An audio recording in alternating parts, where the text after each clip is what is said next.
Bien, tengan todos ustedes en principio muy buenas tardes. Estamos hoy en una sesión más del Diplomado en Derecho Civil Procesal Civil, organizado por la Corte Superior de Justicia de Cañete. Estamos hoy con nuestro invitado expositor del día de hoy. El doctor es especialista en Derecho Civil, Derecho de Familia, docente universitario, conferencista nacional e internacional. Hoy está con nosotros. Vamos a recibir al doctor Luis Rioja Espinosa. Doctor, bienvenido, muy buenas tardes. Muchas gracias, Anthony, por la presentación y un saludo especial a los asistentes en este diplomado que muy bien organizas y que ya es costumbre en tu persona y tu institución. El día de hoy vamos a hablar sobre algo importante que está vinculado dentro del ámbito procesal, que va en el orden de los principios, evidentemente, y tenemos que ver cómo funcionan y para qué están, digamos, inmersos dentro de este ordenamiento. Nos tenemos que ubicar rápidamente en el Código Procesal Civil y básicamente su título preliminar, que es donde están impregnados estos principios. Mucho se ha discutido sobre este tema si realmente cumple su función en la práctica. Yo personalmente, que no solo me dedico al ámbito teórico, debo decir que sí, es muy importante que tengamos presentes estos principios. Ustedes saben que el título preliminar consta de 10 artículos, ¿no? Debidamente concatenados, debidamente estructurados, lo cual permiten, evidentemente, que estos a su vez den una señal o una proyección para los abogados litigantes principalmente, que están abocados al ejercicio de la profesión de manera independiente y que de alguna medida buscan que la administración de justicia también complemente sobre sus pedidos. Y lo digo esto porque muchas veces la propia administración de justicia va en contra de estas circunstancias. No digo la institución, pero hay algunos jueces que olvidan, evidentemente, que estamos frente a una circunstancia que nos ampara la ley y que hay una suerte, pues, de principios que están detrás de él. Un primer principio, el cual quiero tocar acá, considero que es ineludible, es la tutela jurisdiccional efectiva. Tutela jurisdiccional efectiva que evidentemente va sobre el orden de recordarnos a todos nosotros o a la ciudadanía que tenemos un derecho de acción y de contradicción, si se quiere, ¿no? Porque si somos emplazados, evidentemente tenemos que contradecirlo o contestarlo, como comúnmente se considera, pero todo ello dentro de un contexto del debido proceso, ¿no? Evidentemente, si una persona se siente vulnerada en su derecho o en cualquiera de los aspectos que pudiera, pues, proteger nuestra legislación ordinaria, debe accionar y debe acudir al órgano jurisdiccional respectivamente, ¿no?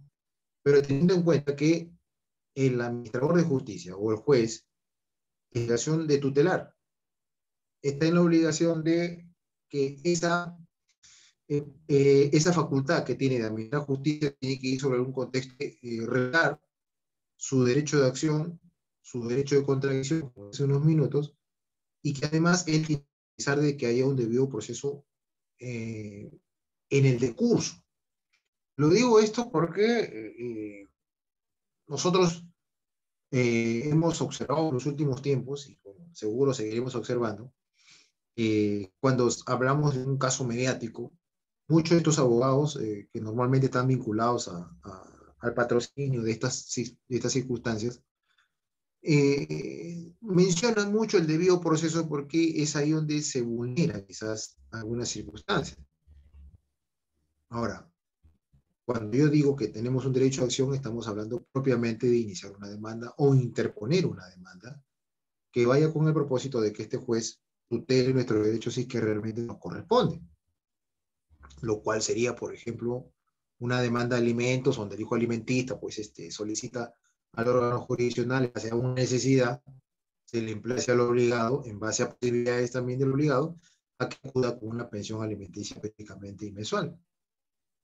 Obviamente el obligado también tiene el derecho de contestar esa demanda sobre la base de esgrimir alguna realidad presupuestal, económica, financiera, de efectos de que pueda cumplir realmente con el importe el cual se le asigna.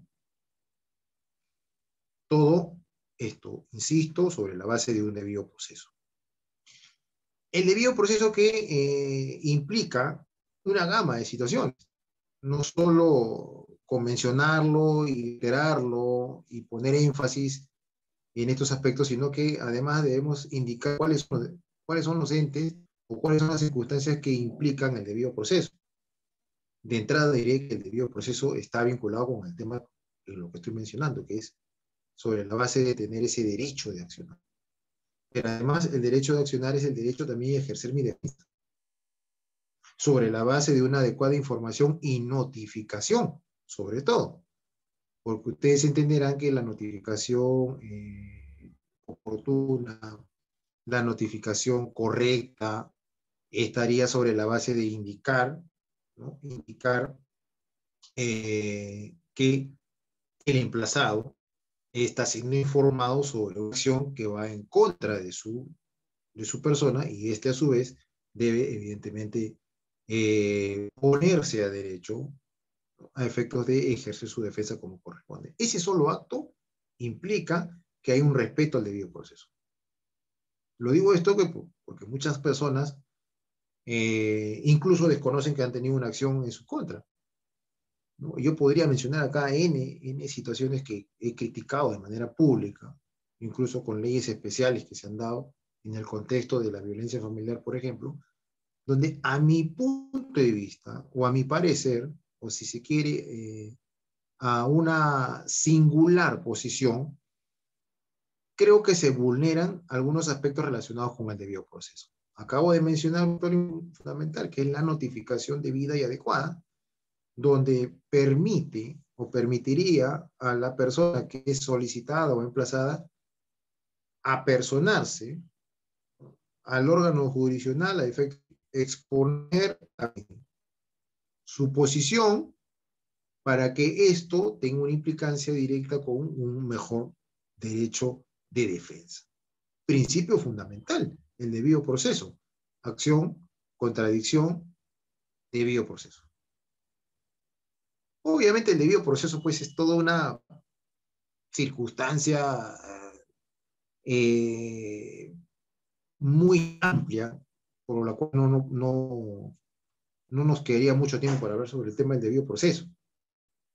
Pero sí es importante que nosotros tengamos presente que estamos bajo ese contexto. Otro principio fundamental, creo yo, dentro del ámbito del derecho procesal es el impulso del proceso. Y se dice que el impulso del proceso debe estar a cargo siempre de la persona interesada, es decir, debe ser la iniciativa de parte.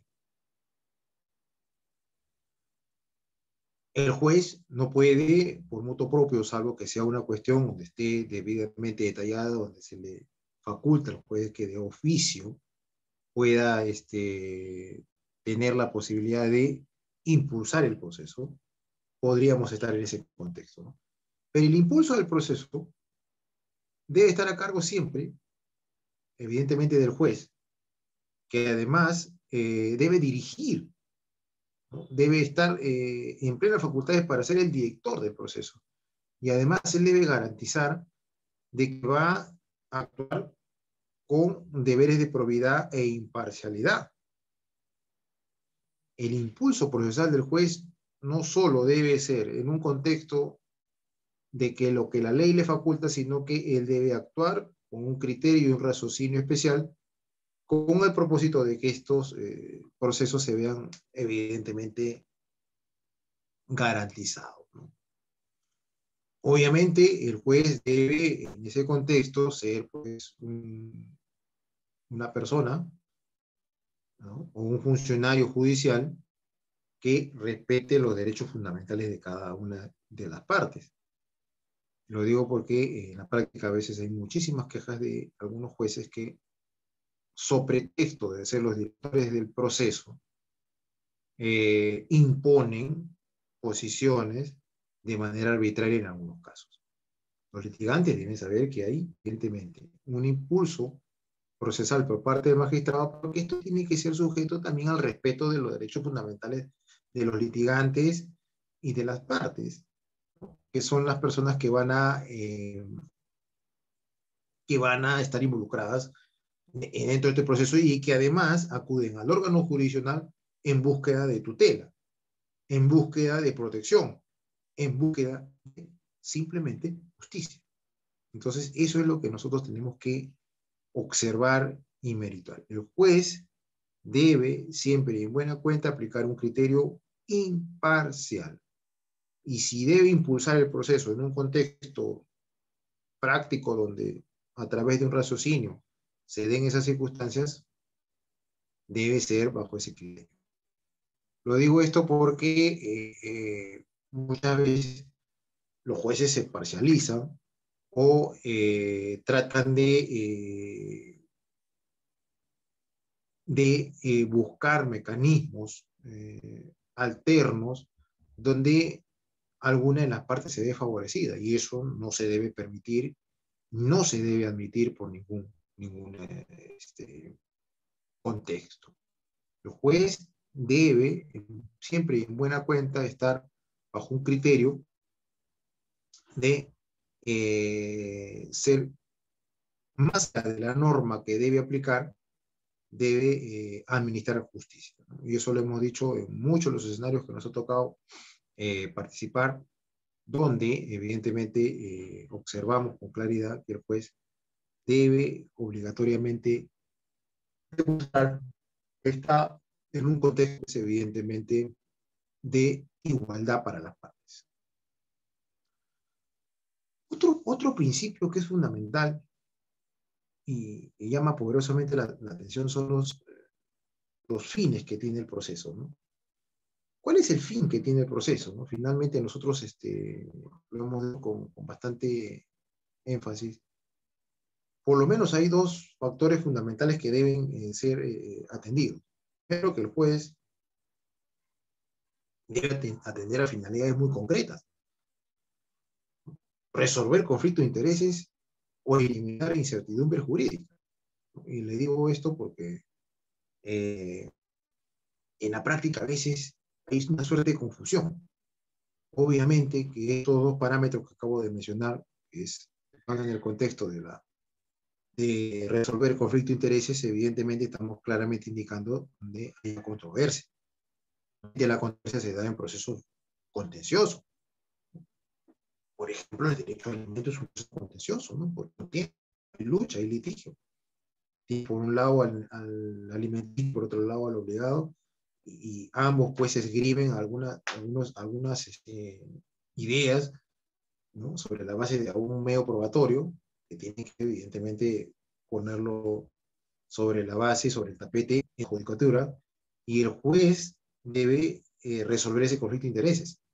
Conflicto de intereses que van sobre la base, indico, de un respeto, igualdad, y además porque tiene que haber un debido proceso, pero son fines del proceso. Los fines del proceso van en ese contexto, ¿no? Resolver conflicto de intereses, como lo sería, por ejemplo, un caso de desalojo, donde el precario debe desocupar el bien, ¿no? Y el arrendador propietario debe, evidentemente,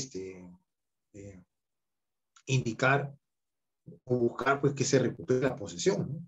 No tanto la titularidad, porque la titularidad no lo pierde salvo de que hayan habido otros factores que no corresponden al tema del desalojo. El desalojo lo único que busca es la recuperación del bien o de la posesión mediante la desocupación del precario o del arrendatario que no tiene ninguna razón de ser ya en el contexto de estar en posesión del bien. El juez debe resolver ese conflicto de intereses, como lo debería también resolver el juez en una acción petitoria donde el heredero forzoso, que no es considerado dentro de una distribución de una masa hereditaria, pida ser incluido. Interesante, ¿no? Una acción petitoria. Petitoria que va, pues, evidentemente, sobre el contexto de una perspectiva sucesora, pero que además debe garantizar al heredero forzoso que debería estar inmerso dentro de un contexto del acervo sucesoral, salvo que haya sido pues desheredado a través del testamento o ha sido declarado indigno, que son situaciones ya que van en contrapartida de esos efectos, ¿no? Pero no solamente el juez debe resolver conflicto de intereses, sino que además debe eliminar incertidumbres jurídicas. Y ahí es donde surgen también muchas interrogantes. ¿Cuál sería la diferencia entre conflicto de intereses e incertidumbres jurídicas?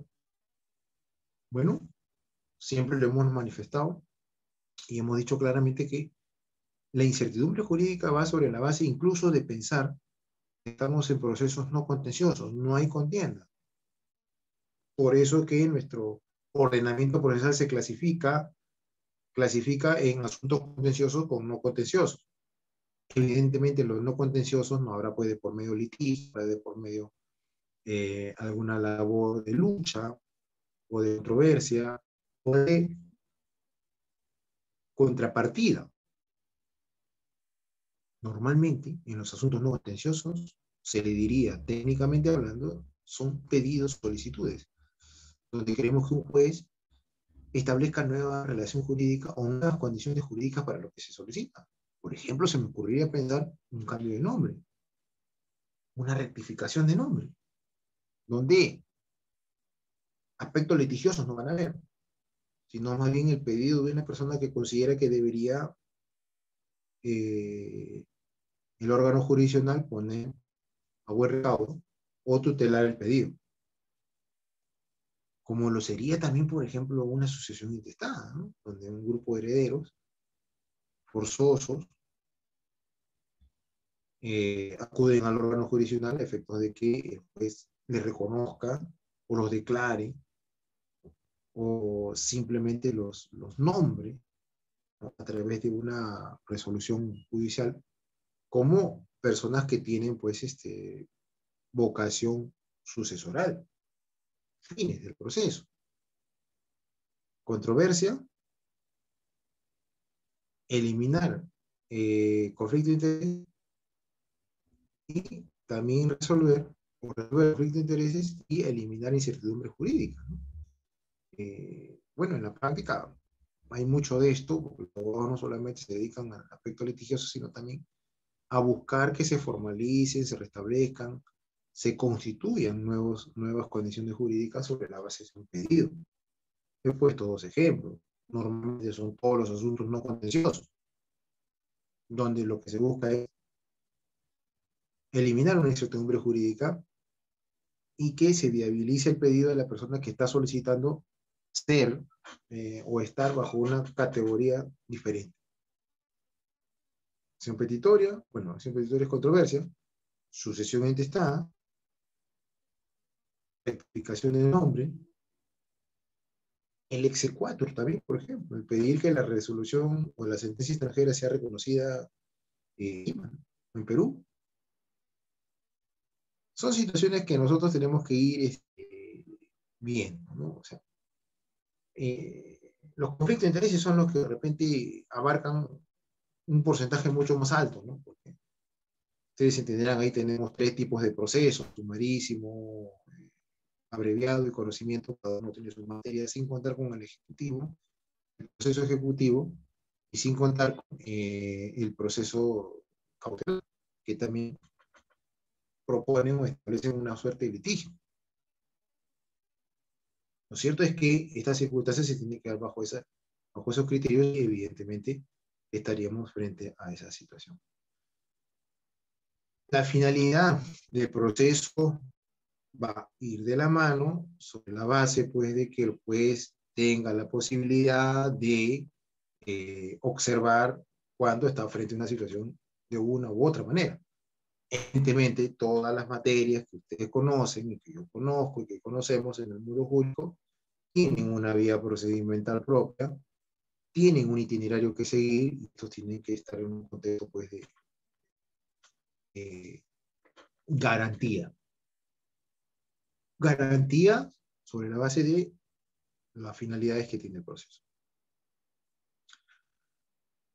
También es importante que cuando hablamos de finalidades del proceso, tengamos claro que no solo sea un factor del juez, sino también de las partes litigantes.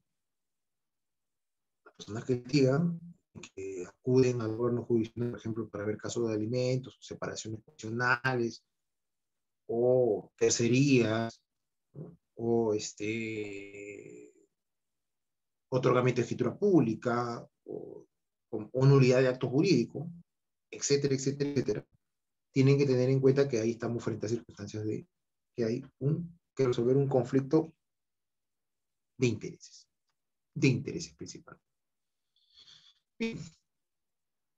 Otro principio fundamental que está dentro del contexto del derecho procesal, que debe recordarnos, por lo menos en el ámbito del proceso civil, es que los procesos siempre serán iniciativa de parte, pero además debe verificarse una conducta procesal. ¿Me explico? Es importante que en el ámbito del derecho civil y procesal civil, principalmente lo que estamos hablando ahora, se establezca que los procesos son a iniciativa de parte. ¿Y esto qué significa?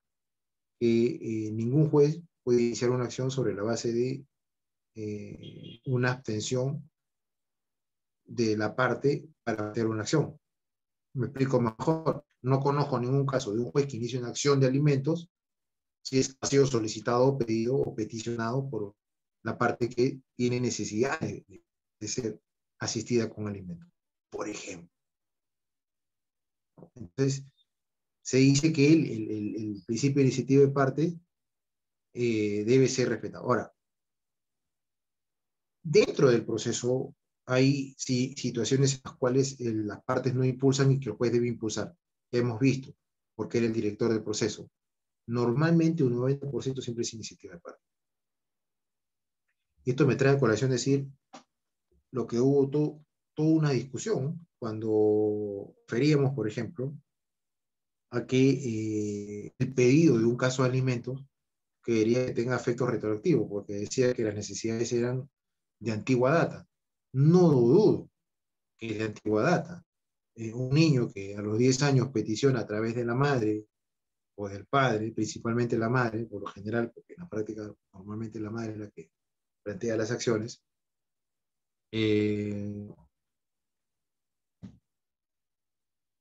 ve en ese sentido, tiene que observar que lo que se pronuncia el juez será en adelante. No tiene efecto retroactivo. Y esto ha sido toda una discusión, por ejemplo, ¿no? Pero más allá de que esto sea una discusión y que quizás la persona que acciona tenga mucha razón en los últimos, por ejemplo, 10 años o desde el nacimiento de este menor que recibe petición de alimentos, hayan habido cuadro de necesidad, no significa, lo digo con claridad, no significa que el juez o la judicatura tenga que reconocer, ¿no?, una situación que pudo o no pudo darse, ¿no?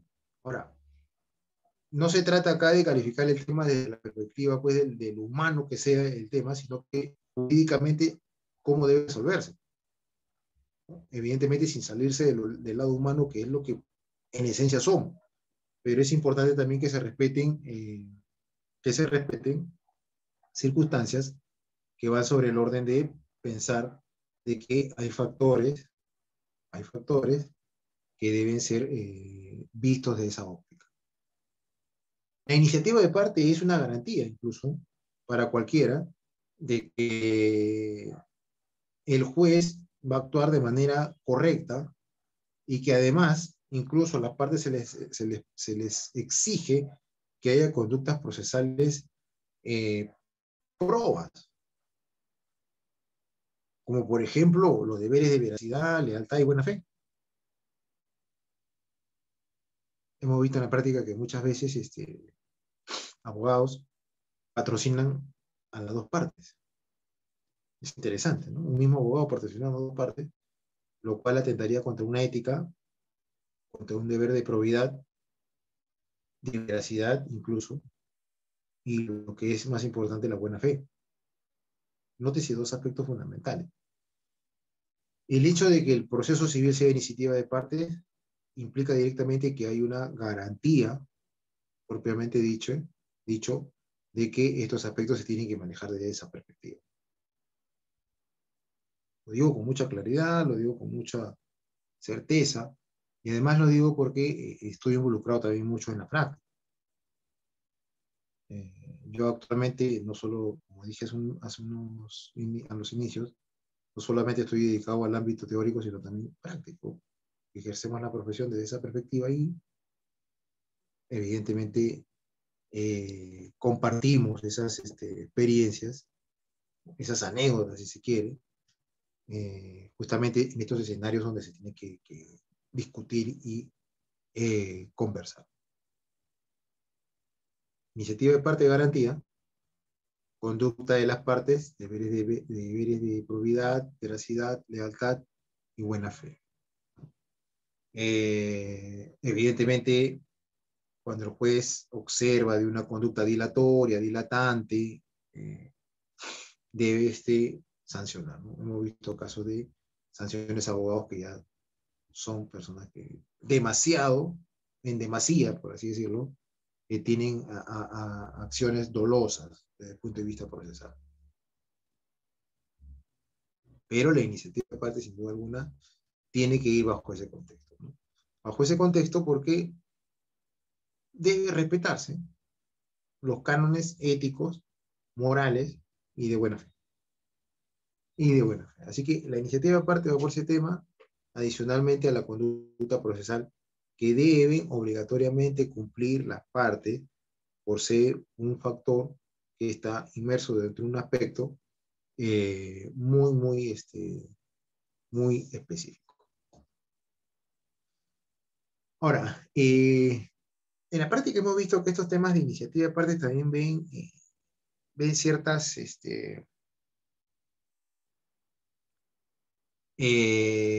ciertos obstáculos, si se quiere, ¿no? Porque, como dije, hay incluso normas que permiten a los jueces actuar de oficio. Se me ocurre ahorita mencionar, por ejemplo, una ley que faculta a los jueces a dictar medidas cautelares de oficio en caso de alimento. Si lo vemos desde la perspectiva del interés superior del menor, excelente. Pero si lo vemos desde la perspectiva de los abogados litigantes y de las partes que no les parece el hecho de que un juez se pronuncie en ese sentido, estamos rompiendo con este principio que vendría a ser de iniciativa de parte. Así que, bajo ese criterio, tenemos que ser muy cuidadosos, ¿no? Si la norma procesal civil habilita, faculta o determina que un magistrado puede actuar de oficio, tiene que ser bajo situaciones muy específicas, ¿no? No es generalidad. La regla general es que hay una iniciativa de parte y la excepción es que el juez, sobre la base de una legislación, sobre la base ya de una circunstancia que él considera que debe actuar por mutuo propio, sin que haya iniciativa de parte, va en ese criterio, ¿no? Por eso es que es importante que nosotros tengamos muy en cuenta esos aspectos, muy en cuenta. También sucede con la conducta procesal, porque hemos visto abogados litigantes que para dilatar el proceso plantean una serie de acciones, de recursos, que van pues en desmedro de lo que la finalidad del proceso está. Hemos visto en la práctica, pues hemos detectado maniobras dilatorias, recursos que no tienen ninguna razón de ser y que son planteados y que finalmente el juez tiene que dar cuenta. Esto conlleva que la otra parte gane mucho más tiempo y pueda seguir contando con el derecho hasta donde le corresponde. Lo digo de una óptica, por ejemplo, en un caso de desalojo donde algunos consideran que es la de nunca acabar, ¿no? Porque incluso llegan hasta la Corte Suprema. Y alguien diría, oye, pero si el proceso de desalojo se inicia en un proceso sumamente corto, con plazos sumamente menores, ¿cómo es que puede ser tanto? ¿Cómo es que esto puede terminar, digamos, con un tiempo excedido, ¿no? Y donde la parte vea que se esfuma su derecho respecto a una posibilidad de poder considerarse que está protegido y tutelado. Se da en la práctica. Por eso es que es importante que se sepa que existe un principio que va e incide sobre estos factores. Bien, hay otro principio interesante que está dentro del marco de los principios del proceso civil y va sobre aspectos donde se habla de inmediación, concentración, inmediatez, economía y celeridad procesal. Particularmente estoy de acuerdo plenamente con que haya una suerte de celeridad, haya una suerte de inmediación también, y hay una suerte de economía y celeridad procesal, ¿sí? ¿Quién no quiere, pues, que sus asuntos controvertidos desde el punto de vista de la judicatura se vean resueltos de manera inmediata, ¿no? Pero vemos en la práctica que no es así y que hay muchísimas personas que ven casi esfumado su derecho de ser resarcidos o indemnizados en caso de una demanda, por ejemplo, en su contra. ¿Por qué? Porque el sistema está un poco diseñado así. Lo cierto es que la inmediación implica que el juez debe tener a mano a las partes. ¿Dónde se da esa circunstancia? En una audiencia, ¿no? Una audiencia que es fundamental y que es prioritariamente obligada para poder determinar el grado de inmediación que hay. Lo digo porque en los procesos de alimentos muchas veces alguna de las partes inasiste a la audiencia. Bueno, si lo hace la persona que peticiona, si lo hace la persona que interpone la demanda, entonces el juez tiene que ver otros factores ahí. Si lo hace la parte que contesta la demanda, muchas veces continúa su discurso declarándose rebelde. En esos aspectos ya estamos frente a otras circunstancias. Así que lo que tenemos que tener claro nosotros es cuando estamos frente a una situación de inmediación. Por lo general la inmediación pues se dice que se materializa cuando pues tiene a mano las partes. ¿Dónde las tiene a mano? En diversas diligencias, principalmente en la audiencia, donde el juez va observando las conductas de uno y otro y va merituando esos detalles. ¿Por qué es importante el principio de concentración, economía y celeridad procesal? Fundamental, también diría yo, porque esto va en el orden de pensarse de que los procesos pueden terminar de manera anticipada. Yo personalmente soy el propulsor de que los procesos terminen de manera anticipada, ¿no? Ya sea a través del consenso, a través de haber cumplido con una obligación al 100% y los trámites sean menos engorrosos. Fundamental el principio de economía y celeridad procesal y de concentración, porque haría posible que en un acto procesal las partes se vean atendidas sin la necesidad del desenlace de la sentencia, como sucede, por ejemplo, en las audiencias de conciliación. Me refiero a las judiciales, no a las que se dan en sede extrajudicial, porque son esos aspectos. Estamos hablando de proceso, inmersos en un proceso. Entonces, la fórmula conciliatoria que plantea el juez irá sobre la base pues, de ayudar a que el proceso se vea menos engorroso, porque de por sí ya un proceso es engorroso. Por más que sea el proceso más pequeño, como es el sumarísimo, siempre hay circunstancias que nos obligan a pensar de que hay maniobras dilatantes por uno y otro lado. Celeridad procesal, fundamental para el juez. Acuérdense que en las audiencias únicas el juez puede incluso sentenciar en el mismo acto. Fundamental, ¿no? En otros países, la justicia es de manera inmediata, ¿no? Van, hablan con un juez, determina el juez y en ese momento se dan por conocidos todos, ¿no? hemos visto casos de esa naturaleza, ¿no? Donde el juez, por hacer gala de una celeridad, se ahorra. Eso se llama economía procesal. Insisto, en los casos donde se permite la conciliación judicial sobre la base de una propuesta, si se quiere, de parte del juez, una propuesta conciliatoria, una fórmula conciliatoria que le dicen, puede culminar el proceso. Normalmente en los casos de alimentos se ven así. Acuérdense que en el proceso sumarísimo hay una audiencia única ahí se pueden ventilar todas estas circunstancias. Es interesantísimo este principio porque hace que las personas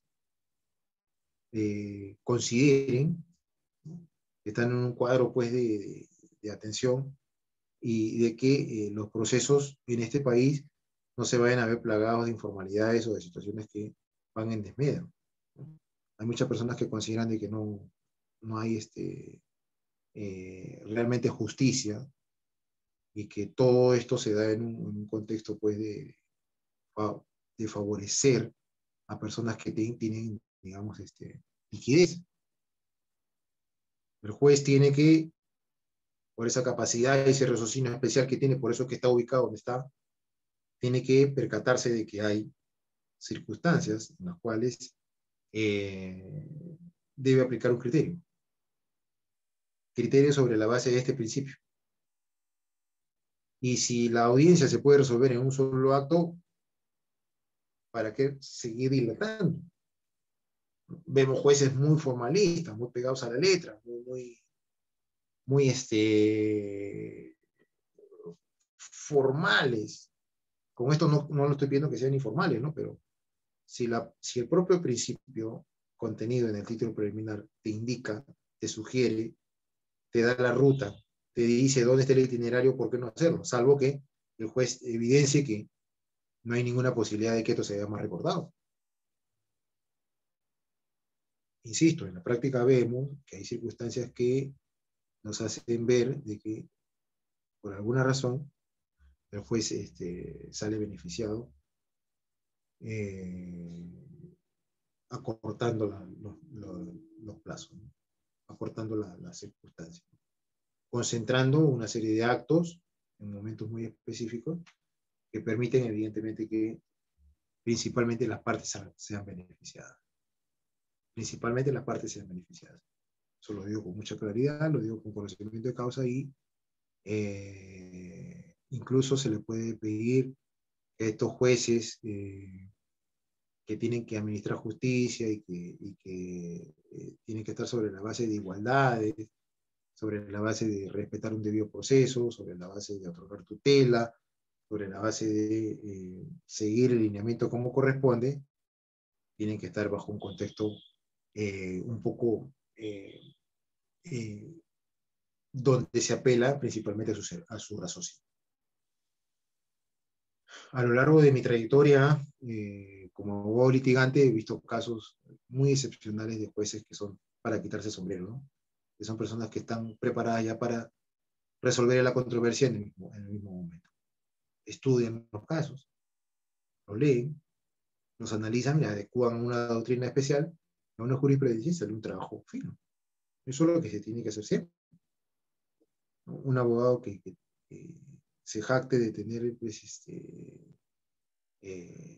muchos pergaminos y que conoce muy bien algunas materias, también tiene que observar que hay métodos mucho más simples, ¿no?, que no permiten ya dilatar más en el asunto, ¿no?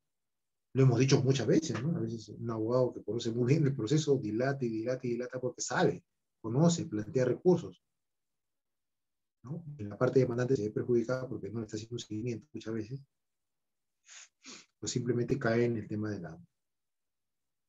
la veracidad que puede tener el magistrado al momento de determinar estos hechos, ¿no? Hemos visto también casos mediáticos donde normalmente el caso mediático goza de esta celeridad, ¿no? Porque si están bajo la observación pública, cualquier movimiento que puedan hacer, me refiero a los magistrados, ¿no?, o al juez que está encargado de la controversia, resolver la controversia, pueda estar pues, en un contexto totalmente diferente. Por eso que, insisto y persisto, los principios procesales deben ser conocidos como corresponde dentro de criterios fundamentales para que se puedan tener en cuenta, ¿no? Que es muy diferente a decir el juez impulsa el proceso, ¿no? Por eso que yo personalmente sí creo que este principio es fundamental, este principio es ineludible, este principio es de obligatoria planteamiento para de los jueces hacia las partes para que estos puedan vivir una vida mucho más tranquila y pongan coto a una situación litigiosa que en algunos casos se va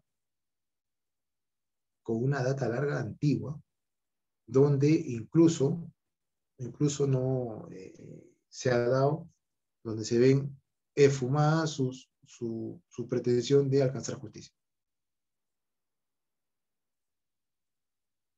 De alcanzar justicia. Y eso pues tiene por conveniente que no se puede, no se debe estar bajo esos criterios, ¿no? Ahora, es importante también que el juez no puede delegar sus funciones, ¿no? Bueno, en la práctica vemos a veces el asistente del juez es el que prácticamente hace toda la diligencia, ¿no? O lleva a cabo toda la diligencia, pero siempre y en buena cuenta sobre la base de respetar el pedido de la parte principal. De la parte principal lo digo entre comillas porque es la parte que interpone la demanda y es la que dio pie a que la acción circulara y sea notificada posteriormente al emplazado. Yo soy, insisto, un propulsor y soy un convencido de que los procesos judiciales en materia de derecho civil, todos tienen que pasar por un tema de conciliación. Pero no la que está en la previa a la conciliación, sino la que indica el juez. ¿Por qué? Me explico. Porque nosotros hemos dado cuenta que cuando es pactada la obligación en sede extrajudicial, llámese a través de un conciliador, muchas veces hay incumplimiento y esto tiene que ir al órgano jurisdiccional a pedir que se cumpla con lo pactado, que se cumpla.